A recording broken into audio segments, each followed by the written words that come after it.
Assalamualaikum warahmatullahi wabarakatuh.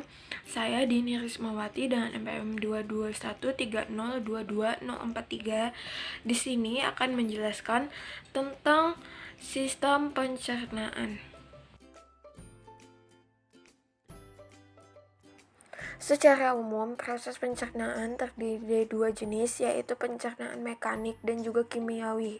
Pencernaan mekanik ini yaitu dilakukan dengan gerakan seperti kita saat mengunyah, menelan, dan menghancurkan.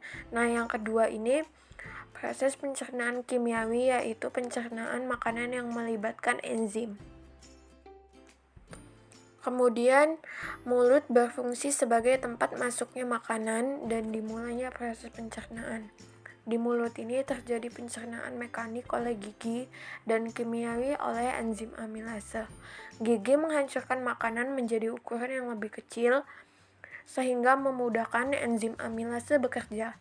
Enzim amilase lalu akan menguraikan kandungan pati atau amilum dalam makanan menjadi gula sederhana yang dapat diserap oleh tubuh.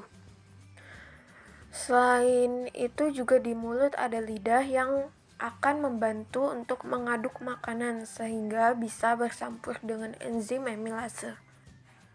Selanjutnya, makanan yang sudah dihaluskan tadi masuk ke faring atau esofagus.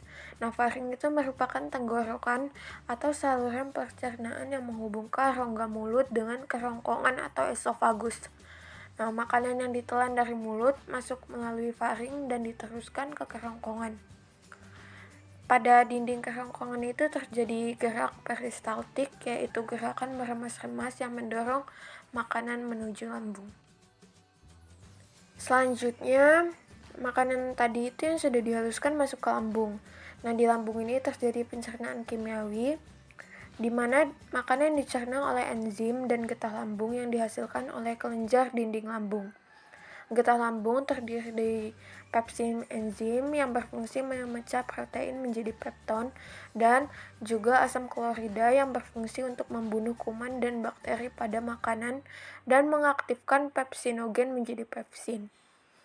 Fungsi lambung yaitu untuk mencerna protein, menyiapkan makanan selama 2-5 jam, juga mematikan mikroorganisme berbahaya yang ada di lambung karena ada asam lambung.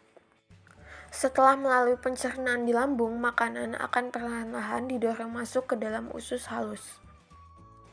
Usus halus dibagi menjadi 3 bagian, yaitu duodenum, jejunum, dan ileum. Duodenum atau usus 12 jari berfungsi sebagai tempat pencernaan makanan secara kimiawi. Caranya, makanan dari lambung yang masuk ke duodenum akan dinetralkan oleh senyawa bikarbonat dari pankreas, lalu lanjut dicerna menggunakan enzim yang dihasilkan oleh usus halus. Nah, di sini ada enzim amilase, yaitu mengubah amilum menjadi maltosa. Ada enzim maltase mengubah maltosa menjadi glukosa. Ada enzim lipase dibantu empedu, yaitu mengubah lemak menjadi asam lemak dan gliserol. Kemudian ada enzim tripsin, yaitu mengubah pepton menjadi asam amino. Kemudian glukosa, asam lemak, gliserol, dan juga asam amino tadi diserap oleh tubuh. Nah, penyerapan ini terjadi di bagian usus halus selanjutnya, yaitu jejunum dan juga ileum. Jejunum yaitu berupa usus kosong dan ileum yaitu usus penyerapan.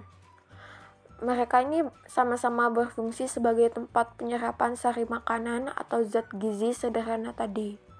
Makanya strukturnya dipenuhi oleh pili atau jonjot usus yang berfungsi untuk memperluas area penyerapan sari-sari makanan. Selanjutnya, sisa makanan yang tidak bisa dicerna dan diserap oleh tubuh akan diteruskan ke usus besar. Nah, karena usus besar ini berfungsi untuk membusukkan sisa makanan tadi, membentuk feses dengan dibantu oleh bakteri Escherichia coli. Nah, di usus besar terdapat bagian-bagian, yaitu yang pertama ada kolon sebagai tempat pemadatan feses atau penyerapan kembali air dan zat sisa makanan. Yang kedua ada rektum, yaitu sebagai tempat menyimpan feses sementara waktu. Dan yang terakhir ada umbai cacing, yaitu bagian yang berbentuk memanjang seperti cacing. Bagian ini bisa membengkak jika ada sisa makanan yang tersumbat di dalamnya, lalu menimbulkan penyakit, yaitu usus buntu. Terakhir ada anus, yaitu sebagai tempat pembuangan zat sisa makanan atau feses. Kemudian di sini kita akan membahas tentang gangguan organ pencernaan. Di sini ada sariawan. Sariawan itu diakibatkan oleh luka, tergigit, dan kekurangan vitamin C. Yang kedua ada konstipasi atau sembelit, yaitu susah buang air besar. Ada appendisitis, yaitu radang usus buntu. Sirosis hati atau radang pada hati. Dan peritronitis, yaitu infeksi pada rongga perut. Sekian materi dari saya. Wassalamualaikum warahmatullahi wabarakatuh.